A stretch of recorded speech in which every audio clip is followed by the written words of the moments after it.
ఉన్న బంగారాన్ని విడిపించి ఆ రోజు ఆన్లైన్ రేటుకే మేము కొంటాం. Sharma gold company. నమస్కారం, సుమన్ టీవీకి స్వాగతం.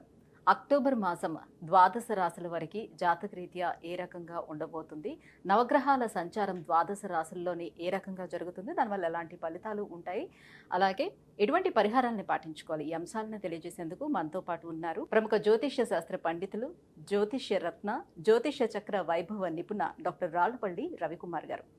గురుగారు నమస్కారం. నమస్కారం.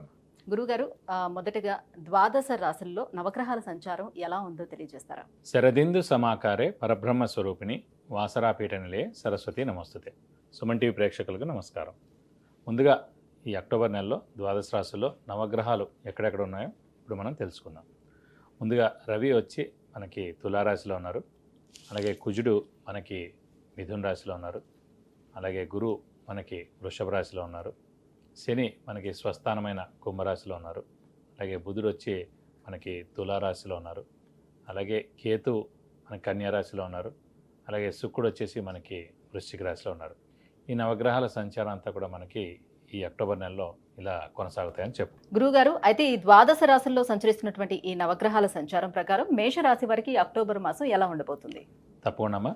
మేషరాశి అనగానే మనకి అశ్విని 1, 2, 3, 4 పాదాలు, భరణి 1, 2, 3, 4 పాదాలు, కృత్తిక 1వ పాదం మేషరాశిలోకి వస్తుంది. మేషరాశి వారికి సాధారణంగా అంటే ఎప్పుడు ఎవరు చెప్పుకున్నా కూడా గోచారమే చెప్పుకోవాలి. జాతకం వేరు, గోచారం వేరు. జాతకంలో ఏంటంటే మనకి చదువు ఉందా లేదా, అలాగే ఉద్యోగం ఉందా లేదా, వివాహం అవుతుందా లేదా, సంతానం ఉందా లేదా, గృహ వాహన యోగం ఉందా లేదా, ఇవన్నీ జాతక ప్రకారం చెప్పుకుంటాం. సో జాతక ప్రకారం ఎంత చెప్పుకున్నా కూడా ఖచ్చితంగా ఒక సమయాన్ని ఉంటుంది. వివాహం ఉందనుకోండి 25 ఇయర్స్ నుంచి 30 ఇయర్స్ లోపల అవుతుందా, అలాగే ఉద్యోగం ఉందనుకోండి 23 నుంచి 28 లోపల మంచిది వస్తుందా, ప్రమోషన్ ఎప్పుడు వస్తుంది, ఇలాంటి ఫారెన్ టూర్ కానీ విజిట్స్ కానీ అయితే ఏవి జరగాలన్నా కూడా గోచారీత్యా చెప్పాలన్నమాట.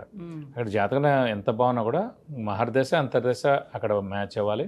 అలాగే ఇక్కడ గోచారీత్యా కూడా గురుబలం ఖచ్చితంగా ఉండాలి. మళ్ళీ దీనికి శని బలం, రాహు, కేతుల బలం అవసరం లేదండి. శుభాలు ఏం జరగాలన్నా కూడా గురుబలం ఇంపార్టెంట్. ఆ గురువు అనేవాడు మన రాశి నుంచి 2, 5, 7, 9, 11 స్థానాల్లో ఎప్పుడు వస్తారు, వాడు వచ్చాడంటే కనుక ఒక సంవత్సర కాలం అంతా అక్కడే ఉంటాడు.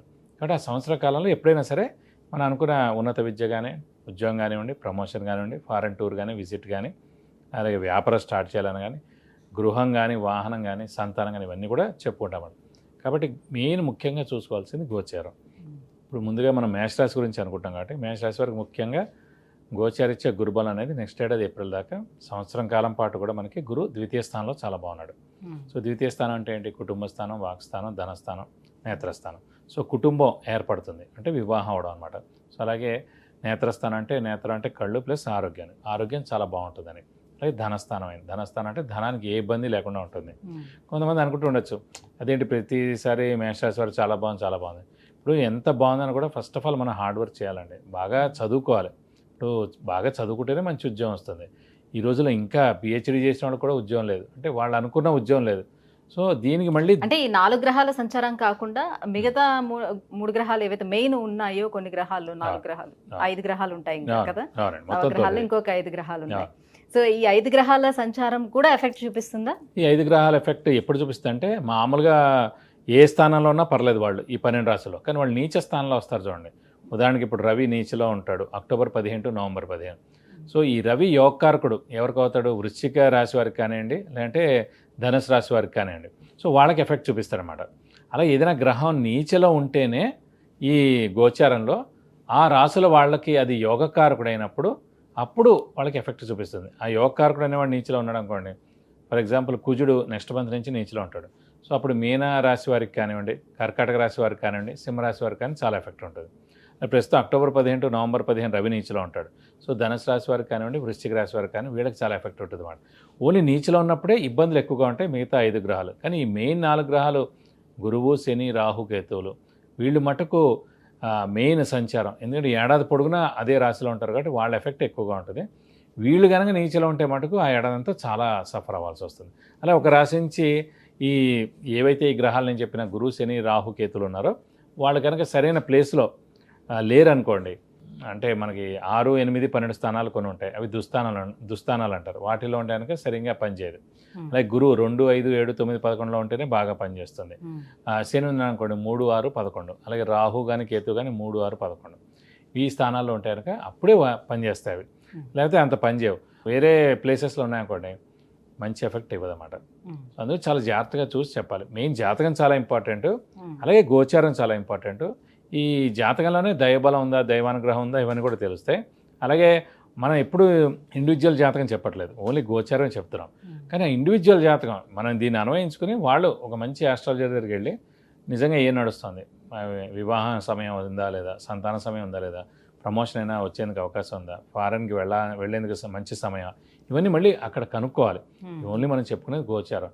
అంటే 100లో 50% జరగచ్చు, 50% జరగకపోవచ్చు. మిగతా 50% జరగకపోవడం గల కారణం మటుకు జాతకం వాళ్ళ ఇండివిజువల్ జాతకంలో గ్రహాలు ఎలా ఉన్నాయని. గురుగారు, మరి మేషరాశి వారికి ఈ మాసం సంతానం కలిగేందుకు ఎంతవరకు అవకాశం? అంటే మనకి ద్వితీయ స్థానంలో మనకి గురువు ఉన్నారు. సాధారణంగా గురువే సంతాన కారకుడు అండి. మనకి శుభ ప్లేస్లో ఉన్నాడు కాబట్టి ఖచ్చితంగా మీకు దైవబలం, దైవానుగ్రహం బాగుంది. అలాగే గురువే సంతాన కారకుడు కూడా ఏ మనిషికైనా అవుతాడు కాబట్టి ఖచ్చితంగా ఇది సరైన సమయం అండి.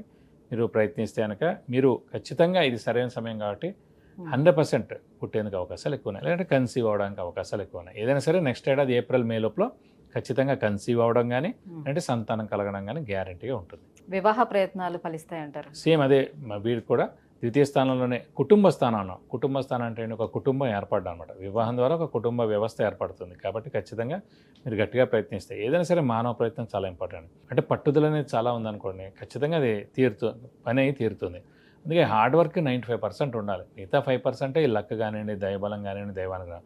కానీ 5% హార్డ్ వర్క్ చేసి 95% దైవబలం, దైవానుగ్రహం రావాలంటే చాలా కష్టం. అంత ఈజీగా రాదు. వచ్చినా కూడా మళ్ళీ పడిపోతుంది, మళ్ళీ మొదటికి వచ్చేస్తాం అన్నమాట. కాబట్టి హార్డ్ వర్కే బాగా చేసి అప్పుడు దైవాన్ని బాగా నమ్ముకోవడం, లక్ మనకు కలిసి వస్తుందా లేదా అనేది చూసుకోవడం అనేది ఉంటుంది. కాబట్టి మీరు మానవ ప్రయత్నం చేస్తే కనుక తప్పకుండా వివాహం ఎందుకు అవకాశాలు ఎక్కువగా ఉన్నాయి. ఈ గురువు శనియే కాకుండా మిగతా గ్రహాల అనుగ్రహం కూడా వీళ్ళకి కలగాలంటే ఎటువంటి పరిహారాలు చేసుకోవాలి? ప్రస్తుతం రాహుకేతుల బలం కూడా పరిపూర్ణంగా ఉంది. ఎందుకంటే లాభస్థానంలో రాహు ఉన్నాడు, పంచమంలో కేతు ఉన్నాడు కాబట్టి చాలా బాగుంది. కానీ ప్రస్తుతం పంచమ స్థానాధిపతి అంటే మేషరాశికి పంచమాధిపతి అయిన సూర్యుడు అక్టోబర్ 15 టు నవంబర్ 15 నీచులో ఉంటాడు కాబట్టి శివుడిని ఎక్కువగా ఆరాధించడం. ప్రతి సోమవారం శివుడు టెంపుల్కి వెళ్ళి 11 లేదంటే 41 ప్రదక్షిణాలు చేస్తే చాలా మంచిది. అలాగే వీలైతే కనుక శివుడికి సంబంధించిన అష్టోత్తరం ఏదైనా సరే రోజు చదువుకుంటే కనుక చాలా మంచిది.